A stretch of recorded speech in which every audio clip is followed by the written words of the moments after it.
28 minutes to the All-Star break, boys. Give it all you got. Third quarter, Jazz are up 3. Mitchell drives. Ooh, goes in for this. He looks like he's going to try to put Embiid on a poster. Cuffs it and tries to slam it.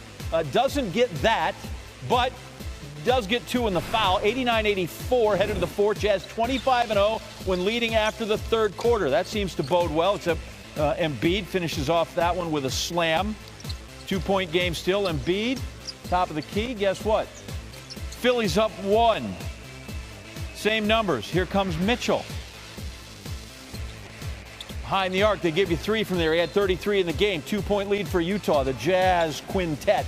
Mike Conley. Bojan Bogdanovic for 3. And the Jazz back up 3. 2 minutes to go. It's now a 5-point margin. Embiid drives on Gobert. Offensive foul.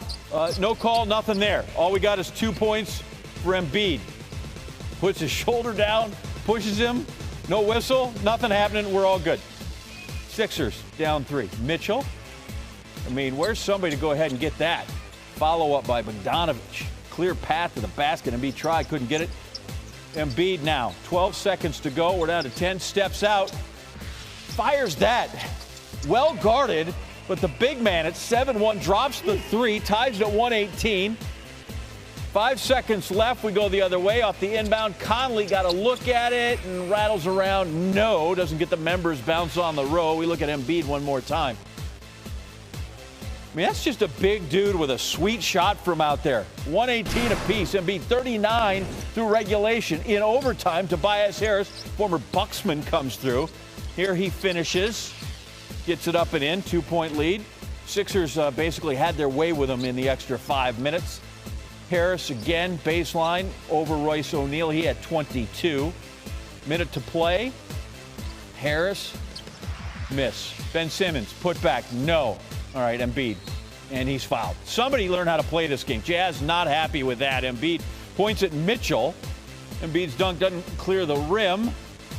Foul's called on Gobert, and Embiid he points at Mitchell and signals a technical foul, and lo and behold, Mitchell got teed up. I didn't know you could ask for these things, and then there you go. I guess when you're all-stars, this happens. Mitchell then, 40 seconds to go, shoots the corner 3, no. Simmons slides his foot into Mitchell's landing area, so he wasn't happy about that. Now we got a scrum on the ground. Mitchell, he's going to keep barking all the way, get a second technical foul, so then you get dismissed from the game. Sixers are going to win it in overtime, 131-123. As for Mitchell, refs, man. It's tough to go out there and see how we fight and compete, and to have a game like that taken from us. And I'm never, ever one to blame a ref, to blame an official. I could say we could have done more, but this is getting out of hand. You know, there have been games like this that we've won.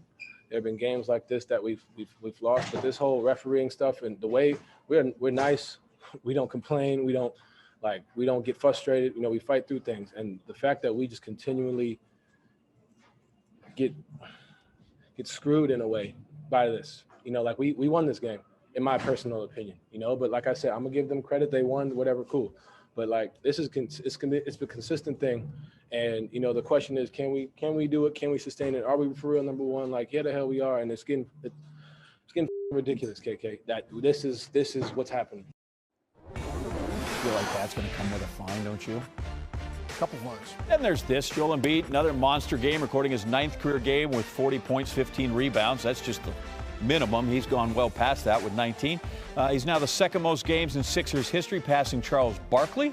Chuck, look at that picture. Embiid only trails Wilt Chamberlain, who, of course, had 30 of those in his time with Philly. Tim Legler, it is a Levy night here on SportsCenter, so you have to bring top-tier stuff. Are you ready? I'm ready to roll. Let's do it. All right, in games like this, really important big games, it helps to either have the best player or the player who plays the best. And in Philly's case, they had them both, and it was Joel Embiid. Yeah, they did. And look, this is a guy that is getting some talk right now for MVP, but I was on this a few weeks ago. I don't think it's close right now. And if you need a signature game, this was the game, because there's nothing more a basketball player can do to affect the game and help his team get a win than Joel Embiid did in this one. He did it on both ends of the floor, too. He's just so versatile offensively. Very few guys this big, this size have this kind of footwork. Look at that up fake. Gets Gobert to bite it and then goes to the rim. And look, all these are in the last 6 minutes of regulation. And then the defensive effort. Not just the first one on Mitchell to make him miss, but to hit the ground, go back up and get the block on Rudy Gobert at the rim. And then the ensuing possession, how about a 7'1", 270-pound guy just trailing the break and hitting a big three? But this is where, John, he really separates himself from anybody else in the league right now. He's unguardable in the post one-on-one. He makes quick work of Gobert, a two-time Defensive Player of the Year there.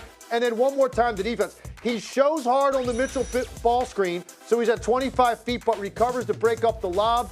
And then one more time.